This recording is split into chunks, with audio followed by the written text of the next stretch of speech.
Is this 50, fewer than 50 and no more?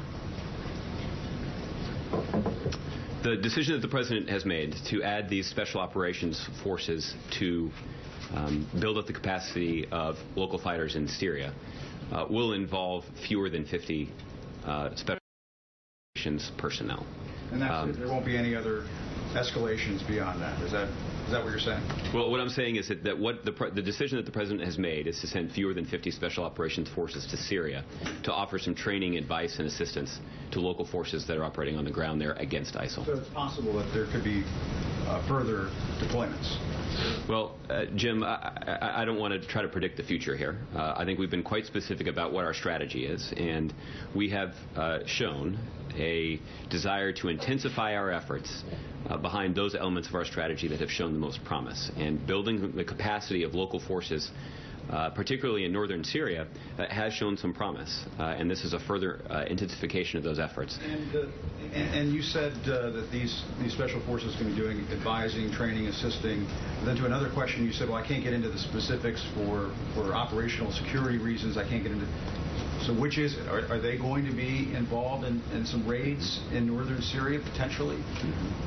Well, Jim, the role that they will have is to offer training, to offer advice, and to offer some assistance to local opposition fighters on the ground in Syria who are taking the fight to ISIL in their own country. That is the responsibility that they have. That's the mission that the Commander-in-Chief has given them.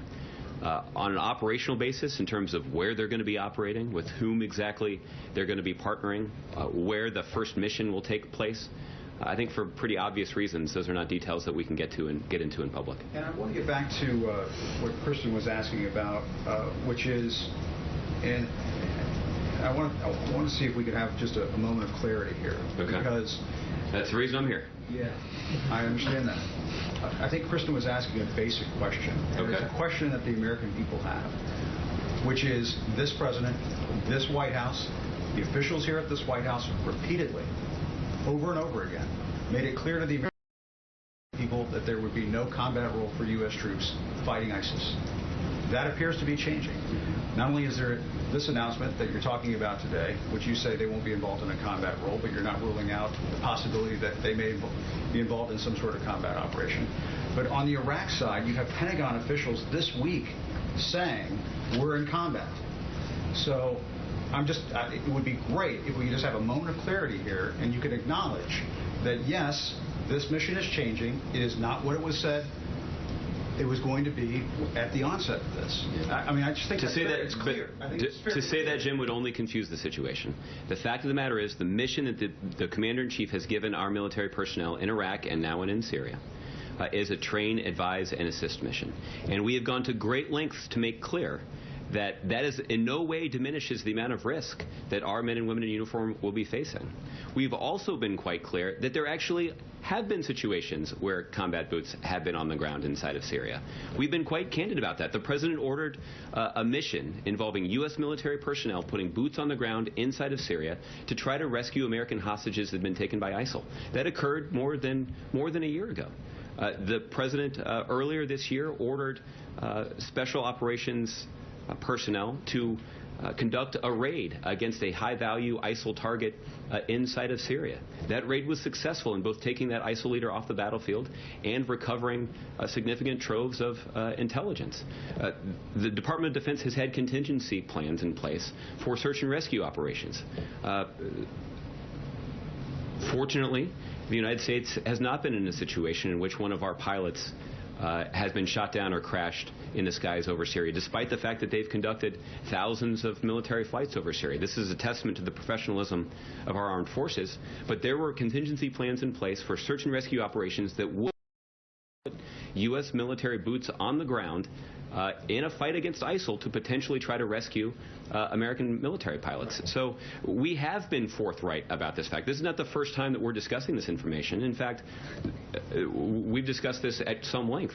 And the desire here, Jim, is to try to be as specific and as clear as possible exactly what it is that they're doing. Their mission is to train. You're denying that at the onset of this military operation against ISIS, that the impression was not given to the American people that there would not be a combat role. I recognize there's some potential double negatives in there. But at the onset of this, I think any rational person would conclude that the impression was given to the American people that there would not be a combat mission. Well, it now appears that there are going to be occasions from time to time where there will be a combat element to what U.S. troops are doing in Iraq and Syria. Yeah. And so you're saying that that's not the case? What I'm saying is the impression I think the President went to great lengths to leave with the American people in September of 2014. And the President gave a national address on live television in prime time on September 10th of 2014.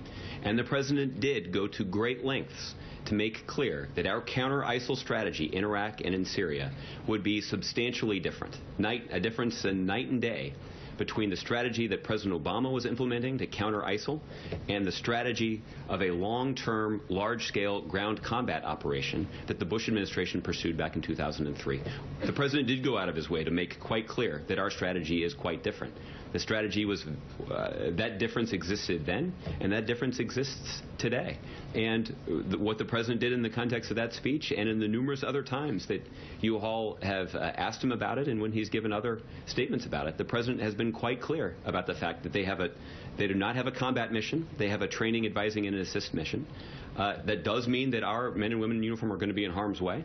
It means taking risks. It means they're in a dangerous part of the world, and it means that we owe them a debt of gratitude. What about that raid where a U.S. soldier died just last week? Mm-hmm. And that raid? That was in Iraq. This was a raid that was led by Kurdish Iraqi security forces. The U.S. military personnel that were there were in an advise role, but when those Kurdish security forces... They're in an advise role. There's the potential for something like this to occur, where they may have to engage people who are in harm's way. That's reality. That's already happened.